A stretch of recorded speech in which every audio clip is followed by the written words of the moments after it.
Hello everyone welcome back to my channel. आज नुआ video आपण मानक मु स्वागत जनाऊँगी। तो मु पुणी थे आपण मानक गोटे नुआ भिडियो नहीं आसी। यही ब्लाउज रो माप आम केमी नेबा पुराना ब्लाउज रो माप नहीं आम कटिंग करवा। तो यही भिडियो रे मु आपण मानक पुराना ब्लाउज रो माप नेबा बतेबी। तो आपण माने मन देकी शुणु। आ पुराना ब्लाउज रो माप नेबा पूर्व आपण माने हमर ब्लाउज को समान साइज रे एमती साइज करेंगे। हाथ में आयरन देदेवे। आयरन देकी आपण माने एमती साइज पकईदेवे साइज रे। तापरे आमे कौन करवा कॉपी रखिबा आ पेन रखिबा आ माप फिता हमर एठी दरकार अछि। माप फिता रे आमे माप करवा आ कॉपी पेन रे आमे जेती हमर जो माप बाहरिबा आमे खाता रे लिखिबा। तो एबे देखंतु मु आपण मानकु माप नेबा सिखेबी। तो केमिति माप नेबे देखंतु। ब्लाउज रो लंबा हमर प्रथमे माप करबा। ब्लाउज रो लंबा होउची हमर एठी हमर देखंतु हमर कांध ऊपर जोठी हमर जॉइंट अछि एठू हमर कांध जॉइंट अछि। तो एठू समान माप करबा।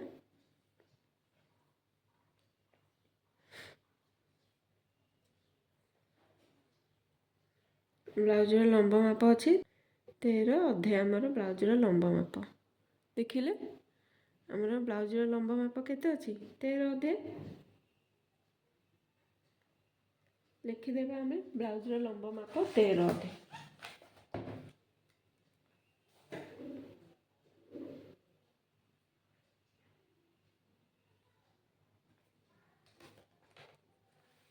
तापरे एबे देखंतु हमर एबे छाती माप करबा। छाती माप केमिति करबा। हमर ए काख पाखरु काख जॉइंट पाखरु हमर ए साइड हमर काख जॉइंट अछि केते काख जॉइंट होची हमर ए काख जॉइंट ठारू ए काख जॉइंट पर्यंत हमर 17 अधे। 17 अधे को हमर डबल करले हमर केते हबो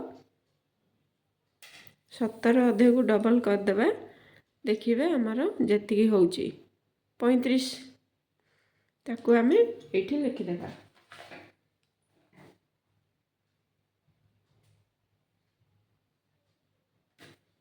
थर्टी 35 इंच हमर चेस्ट माप बाहरला।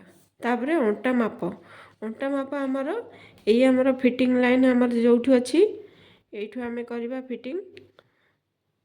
एई साइड पर्यंत हमर अंटा माप करबा। कपड़ा को जमा भी आमे टाणीबा नहीं। हमर जेतिकी माप बाहरिबो सेतिकी लिखि देबा। देखिले हमर एठी अछि 16 अधे। हमर केते बाहरला 16 अधे।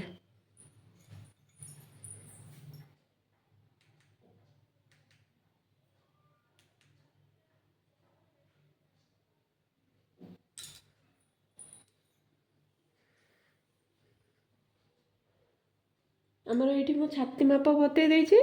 एबे देखंतु आमे एठी करबा अंटा माप हमर केते अछि 16 अधे। 16 अधे एठी मो लिखि दउछि।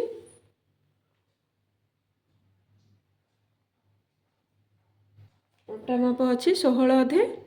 तापरे एबे आमे कोन माप करबा हमर शोल्डर माप करबा कांध माप करबा। कांध माप हमर केते अछि देखंतु मु भला भाबे आपण मानकु बते दउछि।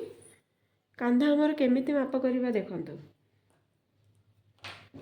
हमर एठी हमर जॉइंट अछि एठी जॉइंट अछि। कांध हमर एठू एमिति रखिबा फिता को एमिति हमर एई जॉइंट पर्यंत आमे कांध माप करबा। हमर कांध माप होची 11 अधे। देखि परछंती 11 अधे रे मु आपण मानकु देखे दउछि। कांध हमर माप बाहले 11 अधे।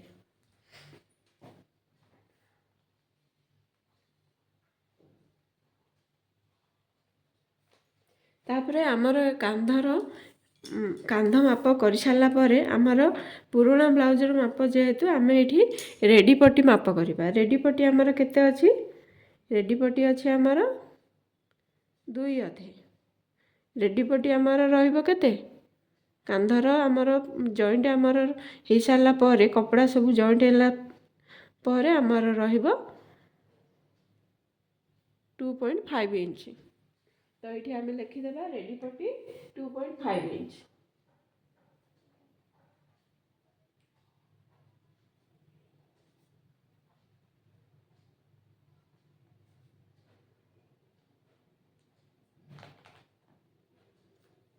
ତ କାନ୍ଧର ରେଡ଼ି ପଟି ଆମେ ଲେଖିଲେ ଦୁଇ ଅଧେ 2.5 ଇଞ୍ଚ ଲେଖିକି ଆପଣମାନଙ୍କୁ ଦେଖେଇଦେଲି। ଆପଣମାନେ ବି ଏଇଭଳି ମାପ କରିବେ। ତାପରେ ଏବେ ଦେଖନ୍ତୁ ଆମର ଆଗ ଗଳା ମାପ କରିବା। ଆଗ ଗଳା କେମିତି ମାପ କରିବେ ଦେଖନ୍ତୁ। ଏଇଠୁ ଆମର ରଖିବେ ଆମର ଜଏଣ୍ଟ ପଟରୁ କାନ୍ଧ ଆମର ଯେମିତି ଜଏଣ୍ଟ ଅଛି ସେମିତି ଜଏଣ୍ଟ ପଟରେ ରଖିବେ କପଡ଼ାକୁ। ଫିତାକୁ ଆମେ ଏମିତି ଧରିବା, ଏଇ ଜଏଣ୍ଟ ସାଇଡ଼ରୁ ଆମେ ଏଇଠି ମାପ କରିବା। କେତେ ଅଛି ଆମର କାନ୍ଧ? 6 ଅଧେ। 6 ଅଧେ ଆମର ଅଛି।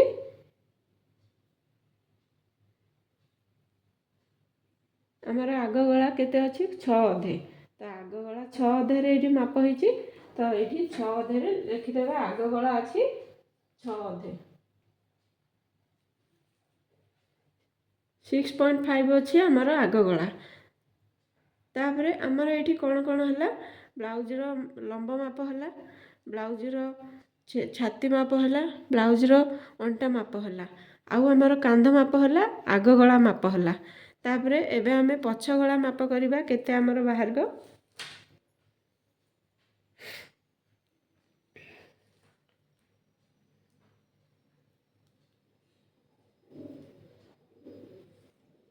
ପଛ ଗଳାର ଦେଖନ୍ତୁ, ଇଏ ଆମର ଏମିତି ମାପ କଲେ ଆମର ବାହାରିବ 10 ଇଞ୍ଚ।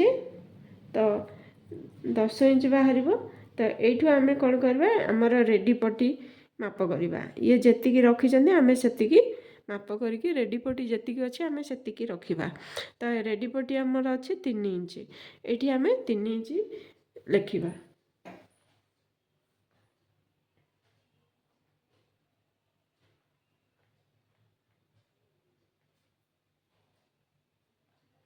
ତ ରେଡ଼ି ଅଛି 3 ଇଞ୍ଚ। ଉପର ପଟୁ ମାପ କଲେ 10 ଇଞ୍ଚ। ତ ଆପଣମାନେ ଯେଉଁଟା ବୁଝିପାରିବେ ସେଇଟା ଲେଖିବେ। ତାପରେ ଏବେ ଆମେ କ'ଣ କରିବା? ହାତ ଲମ୍ବ ମାପ। ହାତ ଲମ୍ବ ମାପ ଦେଖନ୍ତୁ। ହାତ ଲମ୍ବ ମାପ ଏଇଠୁ ଆମର ଏଇ ସିଲେଇ ମାପ ଠାରୁ ଏଇ ଲାଷ୍ଟ ପର୍ଯ୍ୟନ୍ତ ମାପ କଲେ ଆମର ହେଉଛି ହାତର ଲମ୍ବ 9.5 ଇଞ୍ଚ। ତ 9 ଅଧେ ଆମର ଅଛି ହାତର ଲମ୍ବ ମାପ। ହାତର ମହୁରୀ ମାପ କରିଦେବା।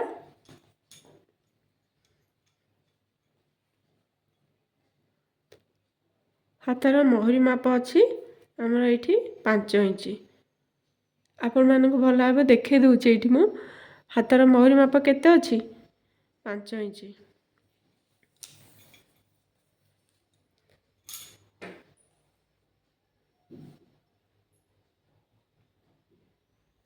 ହାତର ଲମ୍ବ ମାପ, ହାତର ମହୁରୀ ମାପ କରିକି ଆପଣମାନଙ୍କୁ ଦେଖେଇଦେଲି। ଆଉ ଏଇଠି ଆମେ କ'ଣ ମାପ କରିବା? ଆମର ଯେହେତୁ ପୁରୁଣା ବ୍ଲାଉଜର ମାପ ନେଉଛନ୍ତି, ଆମେ ଏଇଠି ଭି ପଟି ମାପ ଆଉ କଟରୀ ମାପ କରିକି ଲେଖିବା। ତ ଆମର ଭି ପଟି ଆମର ଫିଟିଙ୍ଗ ପଟକୁ ଆମର ରହିବ କେତେ ଇଞ୍ଚ ଅଛି ଆମେ ଦେଖିଦେବା। ଏଇଠି ଫିଟିଙ୍ଗ ପଟକୁ ଆମର ଏଇଠି 2.5 ଇଞ୍ଚ ଅଛି। ତ ଆମର ଏଇପଟକୁ ସିଲେଇ ମାର୍ଜିନ୍ ଯାଇଛି 1/2 ଇଞ୍ଚ, ଏଇପଟକୁ ସିଲେଇ ମାର୍ଜିନ୍ 1/2 ଇଞ୍ଚ। କେତେ ଆମର ରହିଲା? 3.5 ଇଞ୍ଚ ଆମର ରହିଲା ଫିଟିଙ୍ଗ ପଟକୁ। ଆମର ଏଇପଟକୁ ରହିଲା 3.5 ଇଞ୍ଚ। ଉପର ପଟକୁ ଆମର କେତେ ଅଛି ଦେଖିବା।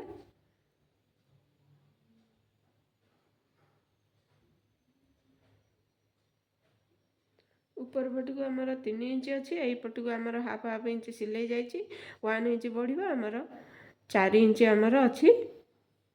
ଫ୍ରଣ୍ଟ ପଟକୁ ଆମର ଅଛି 4 ଇଞ୍ଚ। କାଜ ଘର ହୁକ ଘର ଆମର ହେବ। ଏଇଠି ଆମର 4 ଇଞ୍ଚ ଆମର ଭି ପଟିର ଆଗ ସାଇଟ୍ ଅଛି 4 ଇଞ୍ଚ। ତ ଏବେ ଆମର ଆଉ ରହିଲା କ'ଣ? କଟରୀ ମାପ। କଟରୀ ମାପ ଆମର କେତେ ଅଛି ଦେଖନ୍ତୁ। ଏଇପଟ ଏଇଠୁ ଆମର କଟରୀ ଯେଉଁ ଜଏଣ୍ଟ ହେଇଛି ଏଇଠୁ ଆମେ ମାପ କରିବା ଆମର ବୋତାମ ପଟି ପର୍ଯ୍ୟନ୍ତ। ଏଇଠୁ ଆମେ ମାପ କଲେ ବୋତାମ ପଟି ପର୍ଯ୍ୟନ୍ତ କେତେ ଅଛି 6.2 ଇଞ୍ଚ ଆମର କଟରୀ ମାପ ଅଛି। ତ ଏଇଠି ମୁଁ ଆପଣମାନଙ୍କୁ ସବୁ ଯାକ ମାପ କରିକି ଦେଖେଇଦେଲି। ଆପଣମାନଙ୍କର ଏଇଥିରେ ଯଦି କାହାର କୌଣସି ଡାଉଟ୍ ରହେ ମୋତେ କମେଣ୍ଟରେ ଜଣାଇବେ। ଆଉ ତାପରେ ମୁଁ କହିଦେଉଛି ଆପଣମାନଙ୍କୁ ଭିଡ଼ିଓକୁ ପ୍ରଥମରୁ ଶେଷ ପର୍ଯ୍ୟନ୍ତ ଦେଖିବେ। ଭିଡ଼ିଓକୁ ଜମା ବି ସ୍କିପ୍ କରିବେନି। ଆପଣମାନେ ସ୍କିପ୍ କଲେ ଜମା ବି ବୁଝିପାରିବେନି। ଭିଡ଼ିଓକୁ ପ୍ରଥମରୁ ଶେଷ ପର୍ଯ୍ୟନ୍ତ ଦେଖିବେ। ଆଉ ଯେଉଁମାନଙ୍କୁ କିଛି ବୁଝିପାରିବେନି ଭିଡ଼ିଓକୁ ବାରମ୍ବାର ଦେଖିବେ, ନହେଲେ ମୋତେ କମେଣ୍ଟରେ ଜଣାଇଲେ ମୁଁ ଆପଣମାନଙ୍କୁ ଆହୁରି ଭଲ ଭାବରେ ବୁଝାଇବାକୁ ଚେଷ୍ଟା କରିବି। ତ ଏବେ ଦେଖନ୍ତୁ ଆପଣମାନଙ୍କୁ ମୁଁ କହିଦେଉଛି କ'ଣ କ'ଣ ମାପ ମୁଁ ଏଇଠି ଲେଖିଦେଇଛି।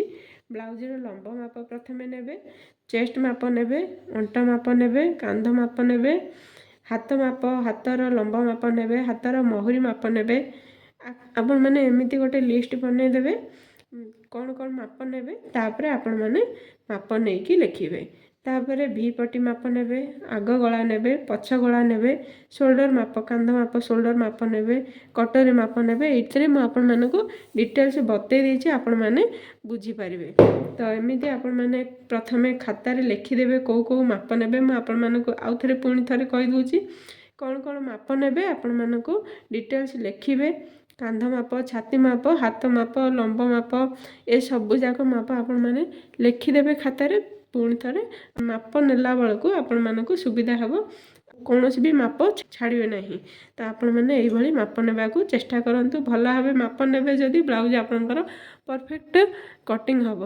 ଯଦି ମାପ ନେଲା ବେଳେ ଅସୁବିଧା ହେବ ଆପଣମାନଙ୍କର ବ୍ଲାଉଜ ଜମା ବି ସାଇଜ୍ ହେବ ନାହିଁ। ଆପଣମାନେ ଠିକ୍ ଭଲ ଭାବରେ ମାପ ନେବା ଶିଖନ୍ତୁ। ଆପଣମାନଙ୍କୁ ଏଇ ଭିଡ଼ିଓଟି ଆପଣମାନଙ୍କୁ କେମିତି ଲାଗିଲା ମୋତେ କମେଣ୍ଟରେ ଜଣାନ୍ତୁ। ଭିଡ଼ିଓକୁ ଲାଇକ୍, କମେଣ୍ଟ, ସେୟାର କରନ୍ତୁ। ତ ଏଇଠି ଆପଣମାନେ ସବୁ ଜିନିଷ ବୁଝିପାରିବେ। ପୁରା ଭଲ ଭାବେ ଭିଡ଼ିଓକୁ ଦେଖିବେ। ଆଉ ଭିଡ଼ିଓ କେମିତି ଲାଗିଲା ମୋତେ ନିହାତି ଭାବରେ କମେଣ୍ଟରେ ଜଣାଇବେ। ଆଉ ଆପଣମାନେ ବୁଝିପାରୁଛନ୍ତି କି ନାହିଁ ମୋତେ ଜଣାଇଲେ ଆପଣମାନଙ୍କୁ ଆହୁରି ସହଜ ଉପାୟରେ ବୁଝାଇବାକୁ ଚେଷ୍ଟା କରିବି। ଯେଉଁମାନେ ମୋ ଭିଡ଼ିଓ ଦେଖୁଛନ୍ତି ସମସ୍ତଙ୍କୁ ବହୁତ ବହୁତ ଧନ୍ୟବାଦ। ରହୁଛି। ଜୟ ଜଗନ୍ନାଥ।